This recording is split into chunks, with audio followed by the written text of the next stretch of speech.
Hey friends, we're looking at the GT Mini Pro from Lumintop, and while this light has a lot to offer, nonetheless it has the plaguing problem that most quad dye emitters have, and that is, one, they don't throw well, but two, if you can get them to throw well, they don't throw well enough to be considered throwers, or they're not floody enough to be considered normal flooders.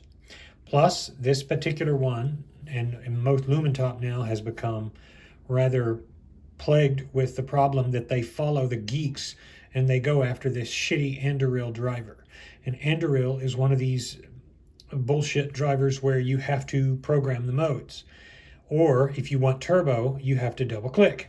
Nobody tells me to double click to get turbo, or to hold down a button to turn off a UI, or to have to hold down to get ramping, which is dumb because with ramping you can never find out exactly where you were before if you want a certain kind of brightness.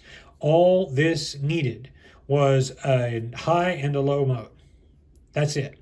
You might throw a third moonlight on there just to be safe, or just to have a little more, but you don't need anything else. And so that pretty much for me ruined this light. That, however, is me. It may not be you. So here it is. I just clicked it on, double click. Now I'm in turbo, and I'm met with a cool white beam with green underpinnings on the sides, on the edges. And well, it's going to discharge if I keep it on and have to step down very quickly.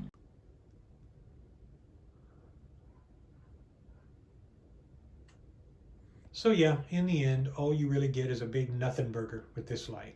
I can't say I recommend it or anything with Anduril, but even still, the light just really doesn't feel like an exceptional light.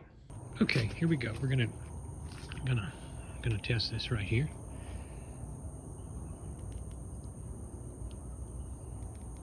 There we go. Okay, this is allegedly 57K. I have some trouble believing that, but I'll say it's at least possible that to my eye, because it doesn't have a discernible hotspot, that it's not apparent that it's kicking out those numbers. Maybe some others with more precise equipment have measured. Personally, it's already stepping down. This stupid son of a bitch. Yeah, Lumintop can eat a bag of fat ones on this, because this is not a good light. It steps down very quickly, and it doesn't have a discernible hotspot. I understand lights are not going to...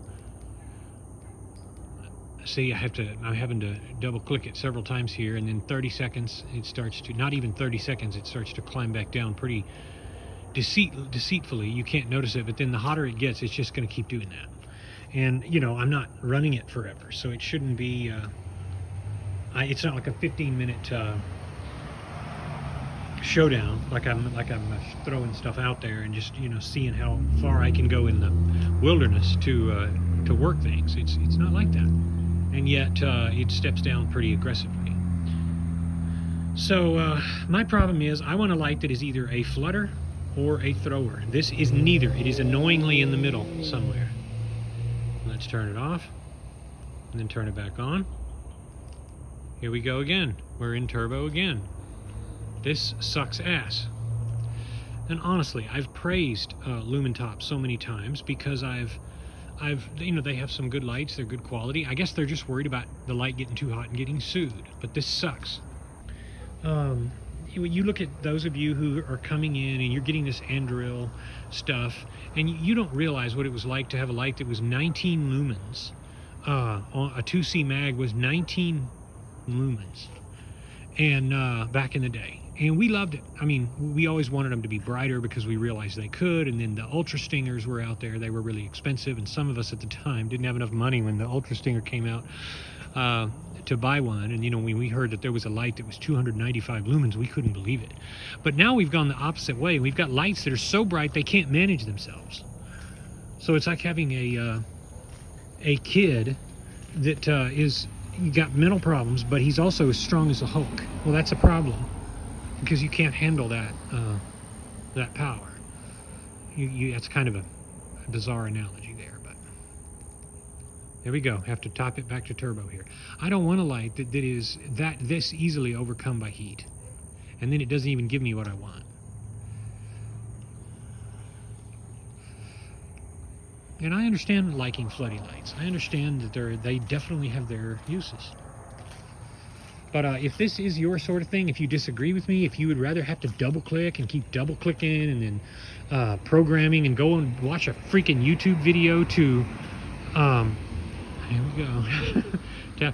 If you want to go watch a YouTube video to learn how to program a light, I mean, you're crazy, man. That to me is the most insane thing, because it's a nightmare. I don't, just because some geeky flashlight hardware builder wants to do something, I think that's insane to put that on a light can do with 3 modes: high, medium, and low. You don't need candlelight mode. You don't need all of these things, and they only make the user experience much more difficult to contend with. So maybe you disagree with me. That's me. That's one person's opinion. So if you do want it, I'll leave a link below.